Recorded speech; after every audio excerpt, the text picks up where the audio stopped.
So, all right, so Okay, you we're start another recording video again. again. We're in your cafe area right now. So here's where all your outdoor light switches are, just to the slider.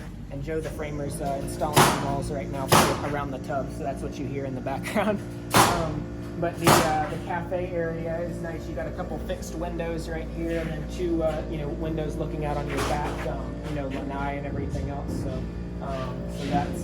that's pretty much it for the cafe area. Moving into the kitchen area, this is where the island top is located.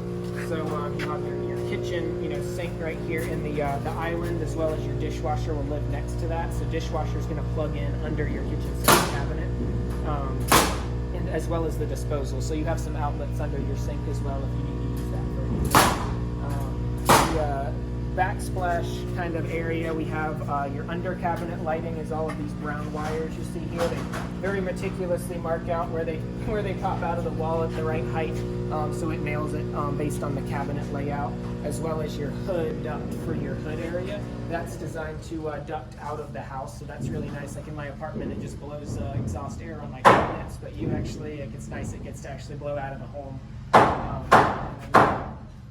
So over. If you have any questions, make sure you ask. Of course. Yeah.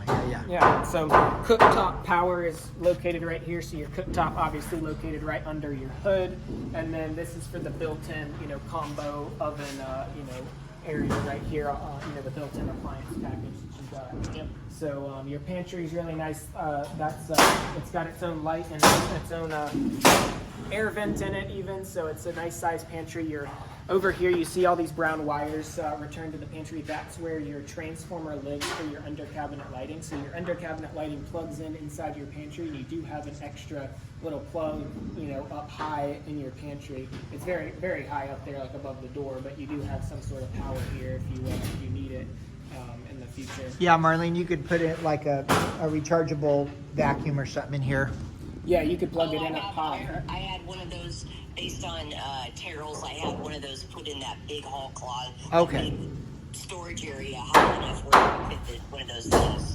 Oh, Okay. Yeah, cool. Well, we'll see that then when we go in there. So this is a refrigerator here. Behind your refrigerator is the electrical box for your underground electrical. So that's where all the wires come tie together to go underneath for your island power. So if you ever need to service the island power for any reason, it's the box located behind the refrigerator. I just like to say that and show people that. Like I'll show you again at pre-closing, but that's where that goes. Go ahead. Also, Alan, Nikki sent you and Alan a message about. Oh yes, I'm sorry. Doing the refrigerator measurements. Alan said he was going to come by and measure today, but I just wanted to bring it up. I know refrigerators are taking a long time to order. Yeah. So I wanted to make sure. For sure. No, great question. So 72 is the standard height for that. That's what we do all the heights for. As far as the depth goes, there's always a big debate on whether people are going to do counter depth fridges or not. So to the end of your wall, it's going to be about 28 and a half, 29 deep to the end of like the wall on the left side where your pantry goes. But the right side obviously is cabinets, so it's going to be a little bit less on that side. So to kind of put it in perspective too, like you have your island top as well. So let's see what it is off the framing to the island. It's 72 off of the framing to the island top, so a little under 72 wide from the island to the back wall where your refrigerator goes. So then for a refrigerator, I think Alan mentioned that the counter is best because it's flush to the thing, but the doors hang out. yeah, I can't remember. Yeah, that's fairly common. What a lot of people do is the counter depth. Like that's probably what I would do as well. I would too, Marlene, because the island's right across from it, and there's going to be a little overhang for the countertop. I would just do counter depth.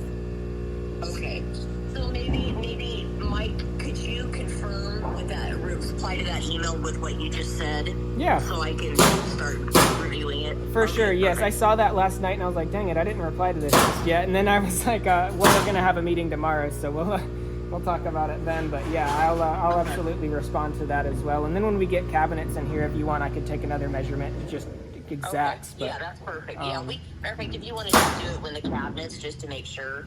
yeah. I mean, I have a general idea, like a very close, dimension, but everything's always a little bit, deviation and construction and whatnot. So.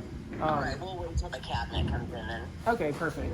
Another thing I like to point out at this point, you see there's a little bit of a green tint on your bottom plates wherever there's stuff coming up, penetrations through the slab. So that's a boracare termite treatment we do at this stage as well. So we do that anywhere where there's penetrations up through the slab. So that's designed around keeping termites out basically if those coming up through those holes. So. All right, I'm going to stop the video and restart it. Okay. Next section.